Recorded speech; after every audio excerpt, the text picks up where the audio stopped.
And welcome back, everybody, to another exciting episode of the TV show, the Christmas episode. Insert bells here, editor. Oh, I'm the editor, so there will not be any bells being inserted. Too much work. I'm Jay Black, joined as always by the very Flyers-oriented Rhea Hughes. I love Well, they're the that. only team I'm happy with this morning. and Angelo's wearing an Eagles shirt, still supporting the team despite that horrific loss You know yesterday. me, undaunted and not at all negative. Well, you know what? Let me give you your chance to be negative, Yeah. Angelo, because Yeah. there's a writer named Cory Doctorow, and he has coined the term. It was 2024's dialect term of the year, and I'm going to clean it up because the real one has an S word, but I'm going to say the word is incrapification. Okay. And it's a word to describe when a service launches. It's like sort of like when you're dating and you put your best foot forward and then you become the monster that you are over time. It's the same idea. When a service launches, they put their best foot forward because they want you to join up the service. So, like when Netflix starts or when Amazon Prime starts, it's great. You're like, this is so cheap. It's wonderful. Then you get into it. And within a few years, they slowly start taking all the good stuff away. Yeah. They start raising the price. And then 10, 15 years later, you're left with a much crappier product than what you signed up for. And I think it perfectly sums up what happened with a product I know is one of your favorite things on this planet, My Angelo. favorite, my all-time favorite. The all-time favorite NFL Red Zone crossed a Rubicon last week and aired its first commercial ever. And they made it clear, not the last. You're going to have to put up with this. So, Angelo, let me just get out of the way. Tell me what you think All right. of this development. Well, ladies and gentlemen, this is our Christmas show, and I have a perfect analogy for the National Football League.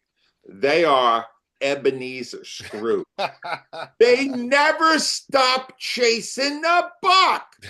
It is populated by billionaires. Last year, after the Eagles lost in the playoffs, their billionaire owner, Jeff Lurie, went out and purchased a new yacht in St. Martin the next day. No one Correct. could be more tone deaf than these rich guys. I would And like you to know, Angelo, I put that in every single update. because you are my hero. That's why. But anyway, bottom line on this is Scott Hansen, who to me, he's brilliant at being the master of ceremonies of 7 hours of Red Zone Channel football. And he had to actually apologize last Friday because he can no longer say, you are about to experience 7 hours of commercial-free football. Yeah. This commercial. Why? That the question you have to ask. There were 4 games left in the season. Is why did the NFL suddenly decide they weren't rich enough, and they had to find a new revenue stream? I can't answer that, but it is unbridled greed. It makes Ebenezer Scrooge look like the greatest spender in the world, helping everyone. This is awful. And it ticks me off because it just shows you what their real priority is in the league. As great as that sport is, the guys that run it are still just a bunch of money grubbers. Yeah, I mean, Roger Goodell visited by 3 ghosts again this year. No impact on Goodell. Rhea, do you watch the Red Zone or not? I Are you do. a Red? When the Eagles are not playing in the 1 or 4 o'clock window, like if they're in the 4 o'clock window, then I will watch unless there's a game I need to watch for the Eagles to scout. I do. I'm a huge fan. However, I will say as someone who makes her living off of commercials, I am totally in favor of commercials all the time. Here's where the NFL ran it, and Angelo knows this. He's not Yeah. in it anymore. I'm not anymore. About 2 years ago, I stopped that. Yes, exactly. But we've always, radio commercial, terrestrial radio has always been commercial driven. We have a commercial on our show here. I think the NFL was stunned that the red zone became the massive hit that it did. Yeah. I think they thought, we're going to do this. We don't have to do commercials because really, who's going to watch it? And they were shocked that it's, and Scott Hansen is amazing. By the way, Jay, I don't know if you know, he started on Comcast Sportsnet. So he actually got his start here in Philadelphia. I did not know that. Yeah. Yeah, he was a host and really good guy too. So I think that they were shocked. I think what they did last week was just a test drive. They're doing it because I don't believe they did it yesterday.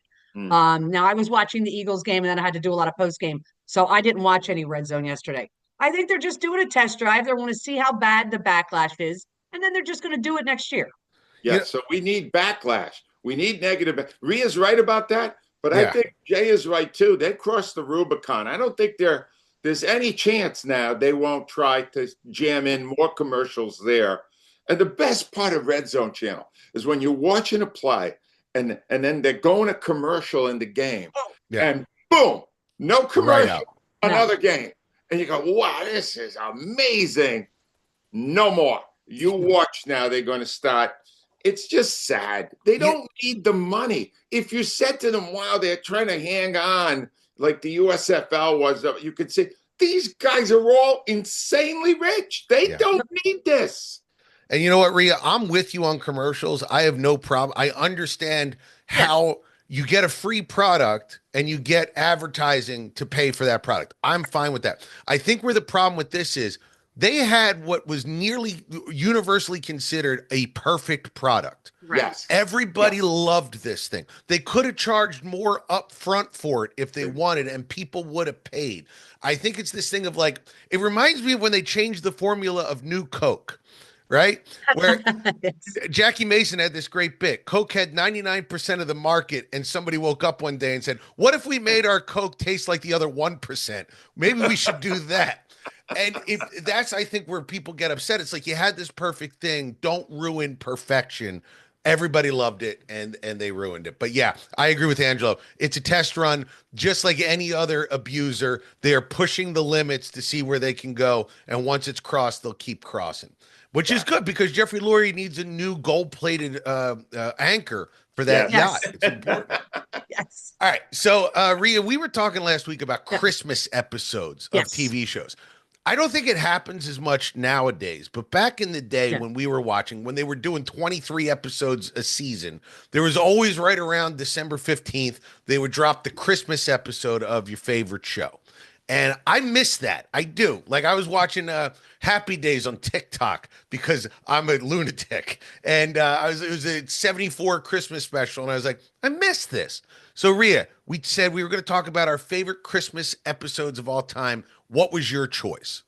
All right. So I have two of them. And it's amazing that you mentioned Happy Days because that's my old school one. Yeah. That was my one where they realized that Fonzie didn't have anywhere to go. That's the one, Christmas. Yeah. I saw that on TV. That's the one.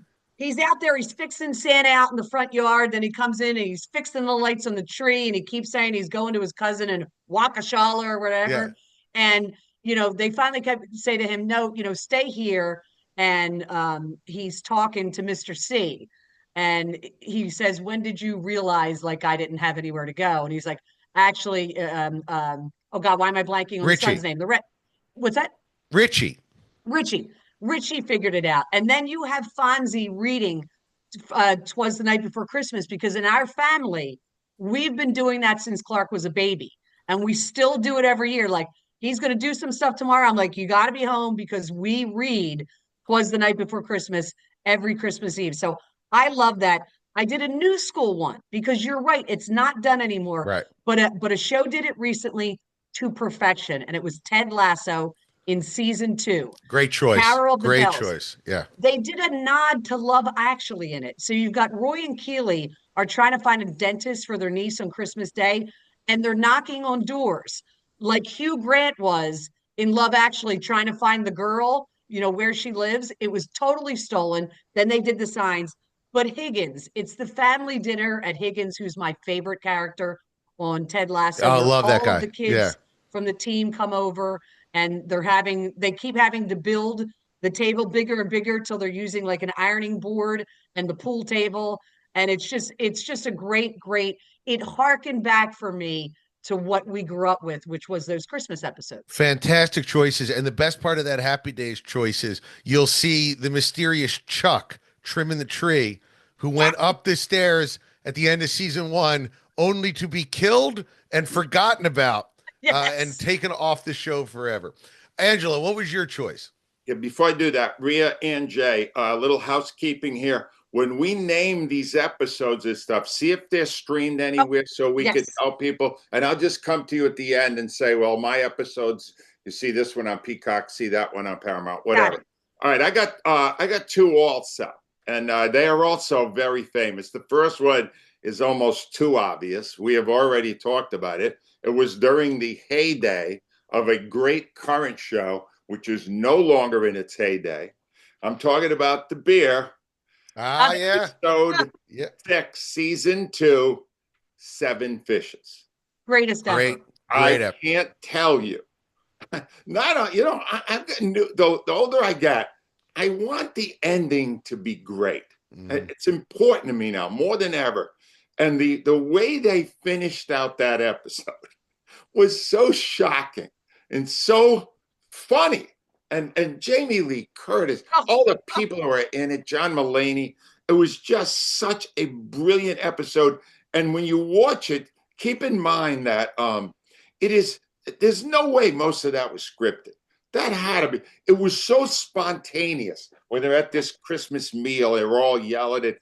It was clearly a lot of it just came from the brilliance of the actors they put in that scene. And all I can tell you is, you will love this. I'm going to try to make it a really great tradition in the Cataldi family. No? Because we're Italian and it's really edgy.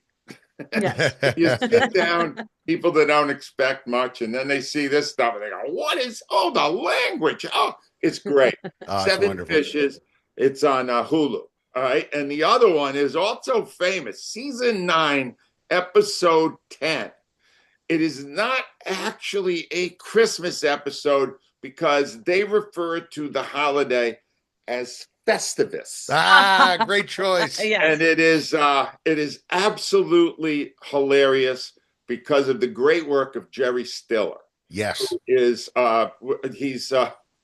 I can't even remember the names anymore. He's the fat guy's father. George's dad. George's dad. Mr. Costanza. Jerry, right? Yeah. Is this it now? His so name's not great. Jerry. It's so great. And if you want something more traditional, The Best Christmas, season 5, episode 6 of The Waltons, almost 50 years ago. Yeah. That's not at all like The Bear or the Seinfeld Festivus.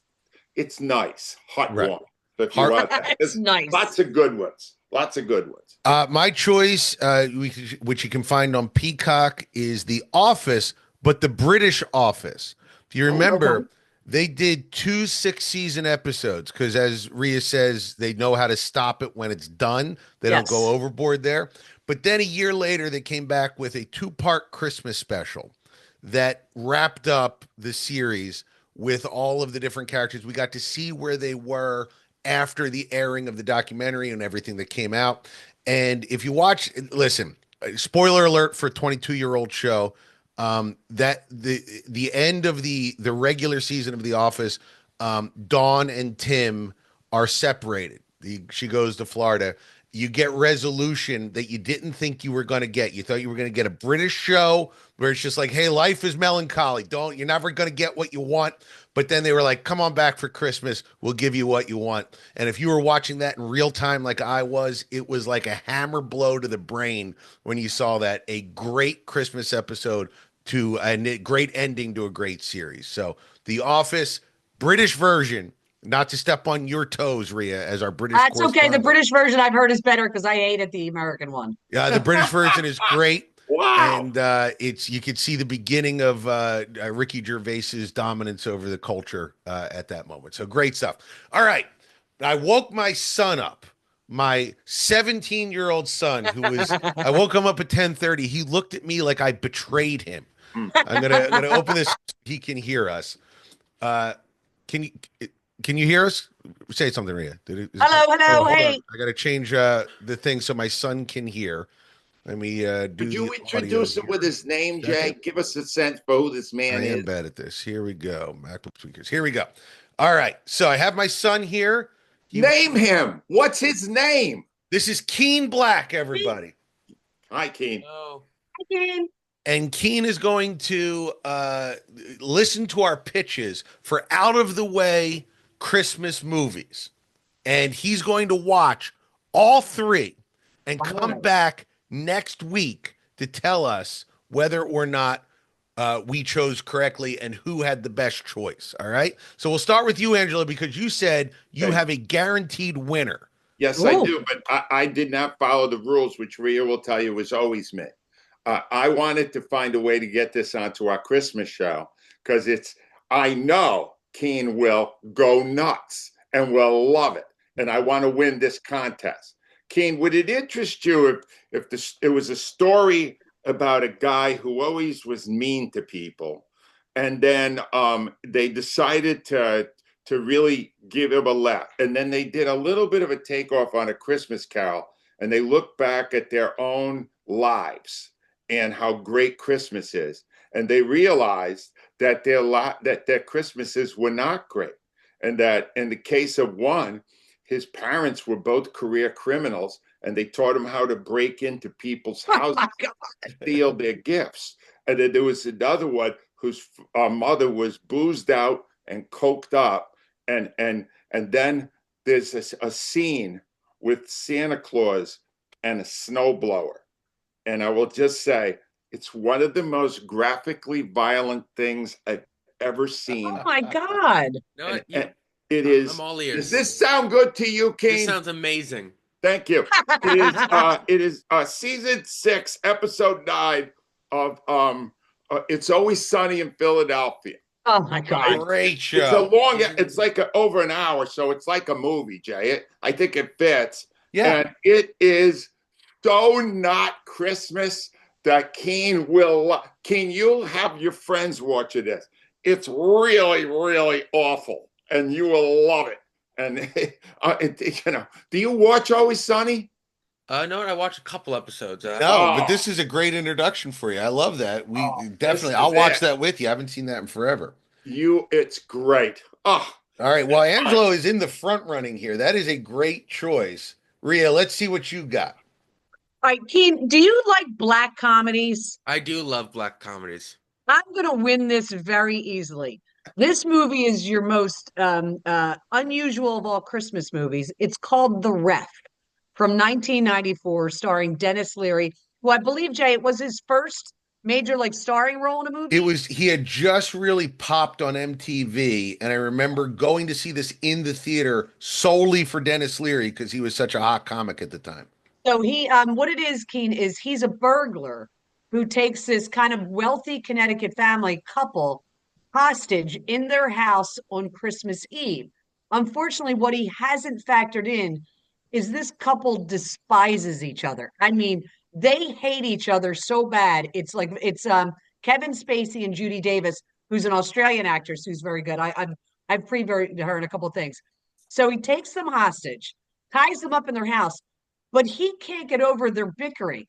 Their teenage son comes home from military school where he announces he's been blackmailing his teacher for money to run away because he hates his parents because they're so horrible. The teacher is J.K. Simmons in his movie debut. It was the first movie J.K. Simmons had ever done. So what happens is this family's extended family is literally arriving for the Christmas Eve feast they have every year. So the burglar, who's Dennis Leary, has to pretend to be their marriage counselor. It's completely and utterly insane. It is an unbelievably dysfunctional family with some of the greatest lines you'll ever hear. I think you will love it. It's called The Ref. You can get it on a number of places. You can get it on Prime, on Apple, Fandango, YouTube. You will love it. I love that choice. And I love when they put it like that Swedish tradition of the candles in the hat candles or whatever that is. Not to mock anybody's tradition, but it's a hilarious visual. All right, but just so we said before we get to yours, Shay, Rhea, I've seen that, and that's a great choice. Yeah. But it is no rival to a snowblower incident involving blood. Come on. This is going to be, Keane, you got your work cut out for you here. I want to beat Rhea in this thing. I want to beat both of you, and I have an offbeat choice. Listen, every year, every time you hear on the radio a big discussion as to whether or not Die Hard is a Christmas movie. I don't know if it is, but I will tell you what is. Die Hard 2 is definitely a Christmas movie. In the airport? In the airport. It takes place at Christmas. There is Christmas music all over it. It's decorated for Christmas. Christmas plays a much bigger part in Die Hard 2 than it does in Die Hard 1. You've already seen Die Hard 1. I know you haven't seen Die Hard 2. I have not. It's Die Hard 1 in an airport, and it's got Dennis Franz in it and John Aston. It's a great movie. My choice, Die Hard 2, which I think is available on Hulu, but let me make sure 100%. And Keane, I'm going to let you know that your father's choice is going to come in third. It is. Because Die Hard 2 is the worst of the Die Hard movies. Thanks. How dare you, Rhea? And let me say that, Jay, I was reading about this, and, I have some time on my hands. I tried to watch Die Hard, the original, a couple of days ago, right? Bonnie Bedelia. I hadn't heard of her in 30 years. It's not that great. It's very dated. It's not a Christmas movie. That anybody who thinks that is, you may be right about the second one. Right. The first one is not a Christmas movie. I agree. Not a Christmas movie. It is also not that great. I disagree. Die Angelo, Hard. You haven't seen it. It's dated. It didn't. When the guy opens up dead in the elevator, he's got ho ho ho on his T-shirt. That's a Christmas movie. It's a beautiful moment. Yes, Angelo, you are incorrect. And listen. If you're listening to this right now, click on that little fan mail button. Tell Angelo what a lunatic he is. Die Hard is the modern action masterpiece that set the standard for all other action movies. How dare you, Angelo? All right. Son, you got your work cut out for you. Go watch all three. Come right back and tell us what you think. Okay. Yes, sir. And that is great parenting. A parent ordering their son to watch tons of television. Do it all during the holiday season. Yes. That's right. It's called Tough Love, people. Look it up. Yes. Finally, before we talk about our friend Steven Singer, I just wanted to give a shout out to one of our fans who sent us a fan mail. Never gave us a name, but it's the fan from Norristown, Pennsylvania. Wrote about a CBS lineup from 78 to 79. Last week, we were talking about greatest nights of TV. And Angelo loved this one. This is better than mine. Better than Angelo's. 8 o'clock, White Shadow. Great basketball coach. Great show. 9 o'clock, WKRP in Cincinnati, which I used to love that show. The humanity. The Thanksgiving issue, the Thanksgiving episode is one of the funniest things in the history of TV comedy. And you don't see it rerun a lot because they never got rights to the music. Turkey's out of the plane. Yep, turkey. You're right. As God is my witness, I thought that turkeys could fly. 9:30, you have MASH. And then at 10 o'clock, Lou Grant. That is phenomenal. That's better than anything I have. That viewer on the show, because they're way better at this than we are. Yeah, they really are, Rhea. That's a great one. Good job, Norristown. Yes, nice work. We just wanted to give you a shout out for being better than us at picking out the best TV lineup. All right. Better than us, though, who should really be hosting the show, because, it's the 23rd as we record this. You're going to be hearing it at Christmas. If you haven't done so by now, you got to see our friends at Steven Singer. Why? Yeah, too late if you haven't done it yet. Right, Angelo? Hold on. Rhea's great at this stuff. So you got something for your wife or your girlfriend or vice versa, and it didn't play big. It played small. And now you go, oh my God, what was I thinking? I did it. I should have gotten her the piece of jewelry she loved. It's not too late. You understand? You go see Steven right after things reopen, and you make good on what you didn't do when you were supposed to. Rhea, how important is it to make it, justice in the end by getting the right thing, even if it's later?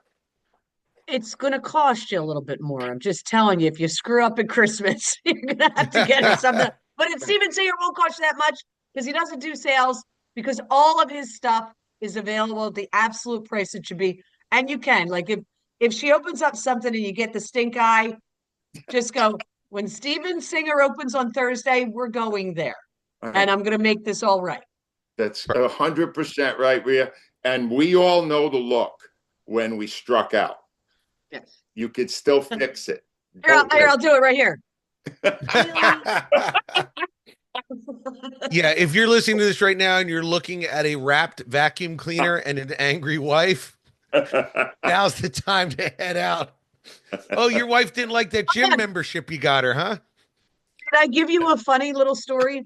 There is a wrapped vacuum cleaner under my Christmas tree. Wow. It's for someone in my family who has a dog and they really don't vacuum enough. So I have literally a vacuum cleaner wrapped under my tree right now. Well, Rhea, I don't want to be rude, but to me, a vacuum cleaner sucks. Yeah, nicely done, Angelo. Steven Thank Singer, you you can go to IHateStevenSinger.com. You don't even have to go type it in. You just go in your podcast app, scroll down, hit the link, get yourself a gift, and get yourself out of the doghouse immediately. All right, let's go to another person who never fails us, Rhea Hughes, with her British pick of the week. So I didn't want to go like hardcore murder like I normally do with my British shows because it is Christmas. Sure. So I wanted to give you a cozy mystery. Now, I've explained this before. Cozy mysteries in the English lexicon is a lighthearted murder mystery. Like, think kind of like Angela Lansbury, Matlock, that kind of stuff. So I've seen this one pop up a bunch and I never watched it. It's called Agatha Raisin. It is available on Acorn, 4 seasons. The first season, limited to 8 episodes. The opening episode is called Quiche of Death. That's quiche, like a quiche that you eat. The murder involves it. So this woman, her name's Agatha Raisin. She's played by Ashley Jensen, and people might know her. She played Christine in Ugly Betty. So people might know her. She was had the British accent, although she's Scottish. But anyway, she's a PR guru who decides to retire from the rat race in London and move to this tiny little village in the Cotswold. And she wants to ingratiate herself with the new villagers. So she enters the quiche contest, but she can't cook. So she buys it from a place. The guy who's doing the contest dies of poison from the quiche. And she becomes like an amateur detective throughout it. She's got a gay assistant. He's awesome. I thought this would be stupid. I love her. She's funny. She's sassy. It's got a lot of quirky people in the village. Like I said, it's 4 seasons. I absolutely love it. It's called Agatha Raisin. You can find it on Acorn. And it's a perfect, cozy mystery when you want to watch a mystery, but you don't want to have all the blood and gore and all that kind of stuff. And she's fun and it's funny. So you'll enjoy it. Perfect. Agatha Raisin. And Rhea, do you have a teen choice this week, or is Clark running around? Yeah, I do not have a teen. Well, Clark is in mock trial now. So he's been studying. He was playing the part in the Roman mock trial of a French expert witness. So we spent several days trying to come up with a French accent and failed miserably. But so that's what he's been working on. Right. My son was recently in a play and had to do a German accent, and he has apraxia. And I said, "Can we just master an American accent before we move into German? I mean, maybe let's get that down." All right, Angelo, bring us home. What do you got for us? First of all, since we don't have a team, feel free to have your child do what Jay's going to do and watch season 6, episode 13 of It's Always Sunny in Philadelphia. It's very Christmassy. Certain age group, though, Ange. I wouldn't say like under 16. I wouldn't say under 45. But Jay's doing it, so 16's the cutoff. 17's the cutoff. Yeah. Anyway, ladies and gentlemen, I want to end big here because I've only done this once in the 2+ years we have done this podcast. And it is to go out on the narrowest limb and go, guys, you have to see this. We're going to be doing a year-end show in the next week or two. And I'm going to tell you right now what my best TV show of the year is, because it's probably my best TV show other than Wentworth in the last 5 years. Wow. And it is, I mentioned it last week, and now I have seen all 10 episodes. It is beyond great. It is one of the most spectacular things I've ever witnessed. It's The Day of the Jackal. It is on Peacock. It features Eddie Redmayne in a role. He's done a lot of stuff. He's extremely versatile. Rhea, you know that better than anyone. He's terrific. He's brilliant. He is a cold-blooded assassin. And by the end of the first episode, you love him and root for him to kill innocent victims for the next 9 episodes. And he kills dozens of people. And it is so well done. And I was so worried. I got to the 10th episode, Jay, and I said to myself, oh, God, they're going to blow it. I know they are. They're not going to end this right. I just know they're not. And they nailed the ending. Wow. They nailed it. And you went, Lovable Assassin. I can't wait to watch it.